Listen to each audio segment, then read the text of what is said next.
Just imagine क्या होगा अगर तुम्हें 1000 साल पुराने खजाने का पता मिल जाए, लेकिन ये खजाना किसी ऐसी वैसी जगह पर नहीं बल्कि शहर में मौजूद सबसे खतरनाक जेल के नीचे दफन हो। अब मान लो कि आप कुछ जुगाड़ करके जेल के अंदर पहुंच भी गए, लेकिन इतना सारा सोना लेकर यहाँ से बाहर निकलोगे कैसे? जानने के लिए वीडियो को एंड तक देखना। इस कहानी की शुरुआत होती है जैंग नाम के एक आदमी से, जो कि एक राइटर है और अलग अलग किस्म की कहानियां लिखता है। जैंग का सपना है कि वो अपनी लिखी कहानियों पर एक फिल्म बनाए, लेकिन एक फिल्म को प्रोड्यूस करने में काफी पैसे लगते हैं और फिलहाल जैंग के पास एक फूटी कौड़ी तक नहीं है। अब अगले दिन जैंग उस प्रोड्यूसर से मिलने पहुंचा जिसके लिए वो काम करता है, लेकिन ऑफिस आकर उसने देखा कि वो प्रोड्यूसर एक दूसरे राइटर की धुनाई कर रहा है क्योंकि उसने समय पर अपनी कहानी पूरी नहीं की थी। अब ये देखकर जैंग काफी घबरा गया क्योंकि उसकी कहानी भी अभी अधूरी थी, लेकिन इससे पहले कि प्रोड्यूसर उसका भूत बनाता, उसने अपनी गलती मान ली और कहानी को पूरा करने के लिए 1 महीने का टाइम मांगा। लेकिन 1 महीने के बजाय प्रोड्यूसर ने जैंग को केवल 4 दिनों की मोहलत दी और अगर इन 4 दिनों में उसने इस कहानी को पूरा नहीं किया तो उसे प्रोड्यूसर के पूरे पैसे लौटाने होंगे। अब भारी मन के साथ जैंग अपने घर पहुंचा और उस कहानी पर काम करना शुरू कर दिया, लेकिन काफी पन्ने फाड़ने के बावजूद भी वो कोई ढंग की चीज नहीं लिख पा रहा था। आखिरकार जैंग इस काम से तंग आ गया और दिमाग को ठंडा करने के लिए बियर पीने लगा। तभी उसे पास में पड़ा एक बॉक्स दिखाई दिया जो उसके ग्रैंडफादर मरने से पहले छोड़ गए थे। इस बॉक्स के अंदर से जैंग को उसके ग्रैंडफादर का एक लेटर मिला जो उन्होंने जैंग के लिए लिखा था। अब चूंकि जैंग ने काफी दारू पी ली थी, इसलिए इस लेटर को पढ़ते पढ़ते उसकी आंख लग गई।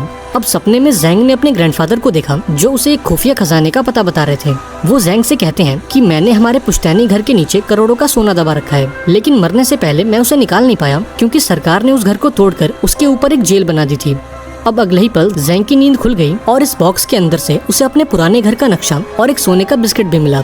अब जब उसने इस मैप को जेल के मैप से मिलाकर देखा तो वो पूरी तरह से हैरान हो गया क्योंकि ये दोनों मैप्स बिल्कुल सेम टू सेम थे। अब जैंग ने फैसला किया कि वो इस जेल के अंदर जाएगा और अपना पुश्तैनी सोना लेकर आएगा। अब खुद को गिरफ्तार करवाने के लिए जैंग ने अपने पड़ोसी का लैपटॉप चुराकर उसे नीचे फेंक दिया और इस अनोखी गलती के लिए जैंग को अरेस्ट करके जेल में डाल दिया गया। अब जेल पहुंचकर उसने देखा कि ढेर सारे कैदी मिलकर क्रैब नाम के एक दूसरे कैदी का बर्थडे मना रहे हैं। थोड़ी देर बाद क्रैब जैंग से मिलने पहुंचा और उसे बताया कि किसी जमाने में उसका भी जैंग नाम का एक दोस्त हुआ करता था, इसलिए क्रैब ने इस जैंग को भी अपना दोस्त बना लिया और जेल के अंदर उसकी हिफाजत करने का वादा किया। अब थोड़ी देर बाद जैंग जेल के अंदर मौजूद बरगद के पेड़ के पास गया क्योंकि उस नक्शे के हिसाब से इस पेड़ के आसपास एक कुआं था और वो सारा सोना उस कुएं के अंदर दफन था। तभी अंकल ली नाम का एक दूसरा कैदी जैंग के पास आया और उसे बताया कि इस जेल के अंदर 2 गैंग्स हैं और यहाँ आने वाले हर एक कैदी को किसी एक गैंग में शामिल होना ही पड़ता है। अब पहली गैंग थी क्रैब की, जो हर हाल में अपने साथियों की रक्षा करते थे और जेल में शांति व्यवस्था बनाकर रखते थे। वहीं दूसरी गैंग थी टाइगर नाम के एक आदमी की, जिसे ब्रदर टाइगर के नाम से जाना जाता था। ये कैदी जैंग से कहता है कि एक बार को तुम जेल के वार्डन से भिड़ जाना, लेकिन टाइगर और उसके साथियों से दूर ही रहना। पर अभी वो अपनी बात पूरी करता उससे पहले टाइगर के लोग वहाँ पहुँच गए और सभी नए कैदियों को पकड़कर टाइगर के पास ले गए। अब टाइगर के लोगों ने इन कैदियों पर गैंग में शामिल होने का दबाव बनाया और इनकार करने पर इनकी अच्छे से खातिरदारी करी। अब जैंग के पास कोई और चारा नहीं था और उस कैदी की कही बातों को याद करके वो गैंग में शामिल होने के लिए राजी हो गया। लेकिन इस गैंग में शामिल होने के लिए इन सभी लोगों को टाइगर की थूकी हुई चाय पीनी पड़ेगी। अब मजबूरन सभी कैदियों को ये चाय पीनी पड़ी, लेकिन जब जैंग की बारी आई तब क्रैब और उसके साथियों ने लास्ट मोमेंट पर आकर उसे इस बेइज्जती से बचा लिया। यहाँ क्रैब ने टाइगर से कहा कि जैंग मेरे साथ मेरे कमरे में रहता है, इसलिए वो मेरी गैंग का हिस्सा है और तुम उसके साथ जबरदस्ती नहीं कर सकते। अब ये सुनकर क्रैब भड़क गया और उसने कसम खा ली कि वो जैंग की जिंदगी को नर्क बना देगा। अब उस शाम जब जैंग अपना नाश्ता कर रहा था तब टाइगर उसके पास आया और उसके खाने में कॉकरोचेस डालकर उसे खाने को कहा, लेकिन वहाँ मौजूद क्रैब ने ये सब देख लिया और यहाँ इन दोनों ग्रुप्स के बीच जोरदार लड़ाई हो गई। अब अगले दिन जैंग को इस जेल की साफ सफाई का काम दिया गया और इस दौरान जैंग ने उस पुराने कुएं को ढूंढने की कोशिश की जिसके अंदर वो सारा सोना दबा है, लेकिन काफी कोशिशों के बाद भी उसे उस कुएं का कुछ पता नहीं चला। इसके बाद वो जेल की लाइब्रेरी में पहुंचा जहां उसे ये बात पता लगी कि कुछ महीनों पहले ही इस जेल को तोड़कर दोबारा से बनाया गया है और इस जेल का नया नक्शा उसे यहाँ के फाइल रूम में मिलेगा। अभी वो इन ख्यालों में डूबा ही था कि तभी टाइगर और उसके साथियों ने जैंग पर हमला कर दिया। अब उस शाम क्रैब टाइगर के पास पहुंचा और उससे जैंग के बारे में पूछा क्योंकि ड्यूटी खत्म होने के बाद भी जैंग अब तक अपने कमरे में नहीं लौटा था। यहाँ टाइगर ने क्रैब से कहा कि मैं तुम्हें जैंग का पता बता दूंगा, लेकिन इसके बदले में तुम्हें मेरी थूकी हुई चाय पीनी पड़ेगी। अब क्रैब के पास कोई और ऑप्शन नहीं था और अपने दोस्त की जान बचाने के लिए उसने टाइगर की थूकी हुई चाय पी ली।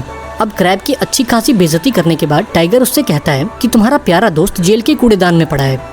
ये सुनते ही क्रैब और उसके साथी फौरन कूड़ेदान की तरफ भागे जहाँ जैंग जिंदगी और मौत के बीच जूझ रहा था, पर समय रहते ये लोग वहाँ पहुँच गए और जैंग की जान बच गई। अब अपने दोस्त की ये हालत देखकर क्रैब को काफी दुख हुआ और उसने टाइगर को सबक सिखाने का फैसला किया।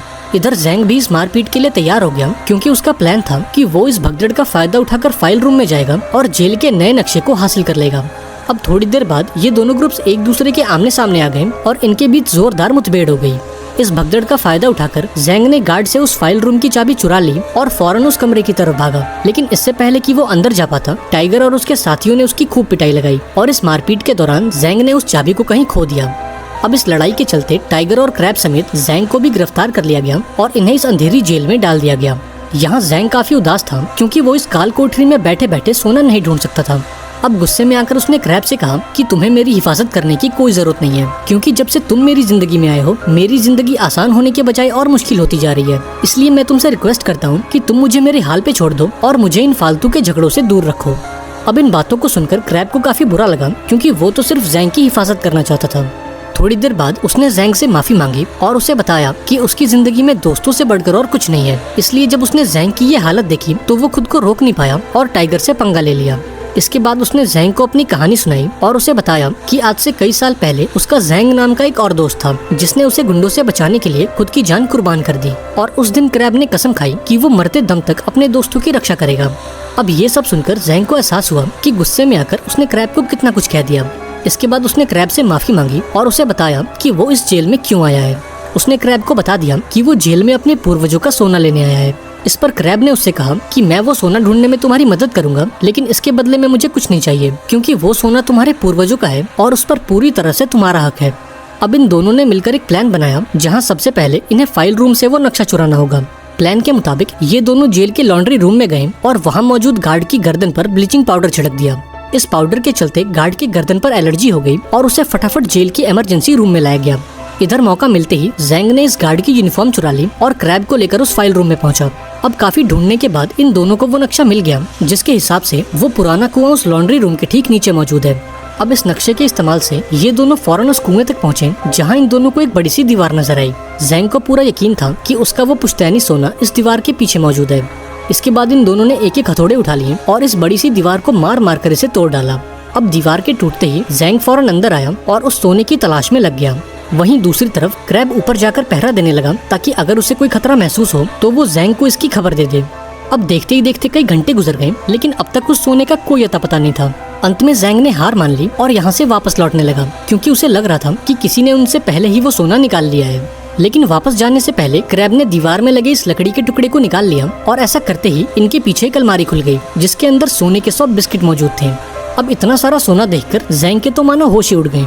यहाँ उसने सोने का एक हिस्सा क्रैब को देने की कोशिश की, लेकिन क्रैब ने ये कहकर इनकार कर दिया कि ये सोना तुम्हारे पूर्वजों का है और इस पर सिर्फ तुम्हारा हक है। इसके बाद ये दोनों सारा सोना लेकर ऊपर पहुँचे और इसे जेल से बाहर निकालने की कोई तरकीब लगाने लगे। अब थोड़ी प्लानिंग के बाद इन दोनों ने ये फैसला किया कि वो ये सारा सोना कपड़े उठाने वाली मशीन में छुपाकर इस जेल से बाहर निकालेंगे। ये मशीन इस महीने की 22 तारीख को इस जेल से बाहर जाएंगी और जैंग भी 22 तारीख को इस जेल से छूट जाएगा। लेकिन 22 तारीख को आने में अब भी काफी समय था और तब तक इन्हें ये सोना बाकी लोगों से छुपा कर रखना था। इसलिए जैंग ने अपना दिमाग लगाया और ये सारा सोना तेजाब की बाल्टी में डाल दिया, क्योंकि तेजाब कितना भी खतरनाक क्यों ना हो, पर वो सोने का कुछ नहीं बिगाड़ सकता। अब अपना पुश्तैनी सोना पाकर जैंग काफी खुश था, क्योंकि अब वो अपना सारा कर्ज उतार कर अपनी मनचाही कहानियों पर फिल्में बना सकता है। अब अगली सुबह टाइगर ने इन दोनों पर हमला कर दिया और यहाँ एक जोरदार लड़ाई शुरू हो गई। इस हाथापाई के बीच वो सारा सोना टाइगर के हाथ लग गया, जिन्हें जैंग ने तेजाब के डब्बों में छुपा रखा था। अब इनकी लड़ाई को सुनकर जेल के गार्ड्स भी उस कमरे तक आ पहुंचे, पर इससे पहले कि ये तीनों पकड़े जाते इन्होंने वो सारा सोना दोबारा से छुपा दिया। अब गार्ड्स के पूछने पर टाइगर ने बताया कि काम करते वक्त जैंग का पैर फिसल गया था और वो तो जैंग की मदद कर रहा था। अब पकड़े जाने के डर से जैंग ने भी इस बात में हामी भर दी और ये देखकर क्रैब को काफी बुरा लगा और वो समझ गया कि जैंग के लिए सोने से बढ़कर और कुछ नहीं है। क्रैब को इस बात का इतना बुरा लगा कि उसने मन ही मन जैंग से दोस्ती तोड़ दी। अब उस शाम क्रैब को खबर मिली कि उसकी बेटी काफी बीमार है और उसे आईसीयू में एडमिट किया गया है। ये जानकर वो जैंग के पास पहुंचा और उसके प्लान में शामिल होने की बात कही।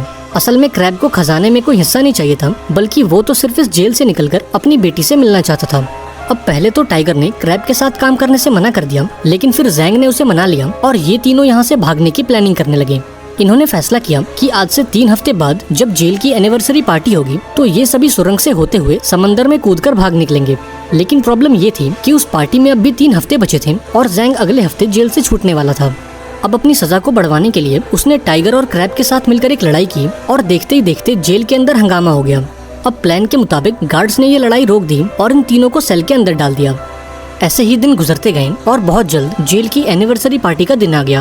अब डेकोरेशन के दौरान टाइगर, क्रैब और जैंग ने सभी बलून्स के अंदर प्रोपेन गैस भर दी ताकि वो धमाका करके गार्ड्स का ध्यान बटा सके और भगदड़ का फायदा उठाकर सुरंग तक पहुंच सके। अब उस शाम जब वार्डन अपनी स्पीच दे रहा था तब क्रैब ने इन बलून्स में धमाका कर दिया, जिससे जेल के कंपाउंड में हलचल मच गई। अब इस मौके का फायदा उठाकर ये तीनों सुरंग के अंदर घुस गए और धीरे धीरे आगे बढ़ने लगे।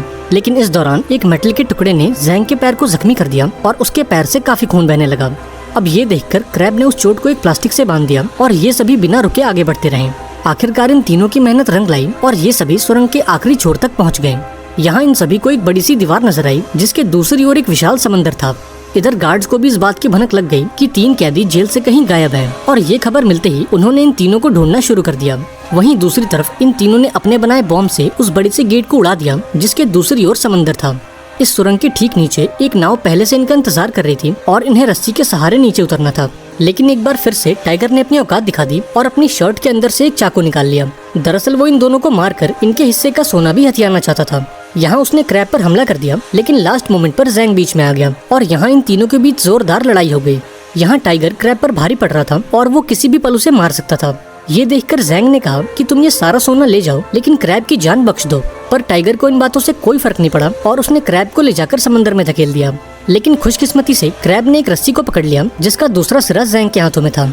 अब इन दोनों को इतना लाचार देखकर टाइगर इनके मजे लेने लगा, पर तभी क्रैब ने मौका देखकर टाइगर को ही नीचे खींच लिया और टाइगर के साथ साथ वो सारा सोना भी पानी में जा गिरा। इसके बाद जैंग ने क्रैब को ऊपर खींचने की कोशिश की और इस दौरान उसे एहसास हुआ कि शुरू से लेकर अभी तक क्रैब ने एक सच्चे दोस्त की तरह हमेशा उसका साथ निभाया है। अब काफी कोशिश के बाद आखिरकार उसने क्रैब को ऊपर खींच ही लिया और इन दोनों की जान बच गई। अब थोड़ी देर बाद जब गार्ड्स इन्हें ढूंढते हुए सुरंग तक पहुंचे तब इन्होंने सरेंडर कर दिया और खुद को गार्ड्स के हवाले कर दिया। अब थोड़े दिनों बाद क्रैब को खबर दी गई कि उसकी बेटी की सर्जरी कामयाब रही और उसकी जान बच गई है। इसके साथ ही जैंग को यह बताया गया कि जो सोना समंदर में कहीं गुम गया था उसकी तलाश कर ली गई है और सरकार ने जैंग को उसका मालिक बताया है। आखिरकार जैंग की मेहनत रंग लाई और उसे उसका पुश्तैनी सोना मिल गया और फाइनली वो अपना सारा कर्ज उतार कर अपनी मनचाही कहानियों पर फिल्में बना पाएगा।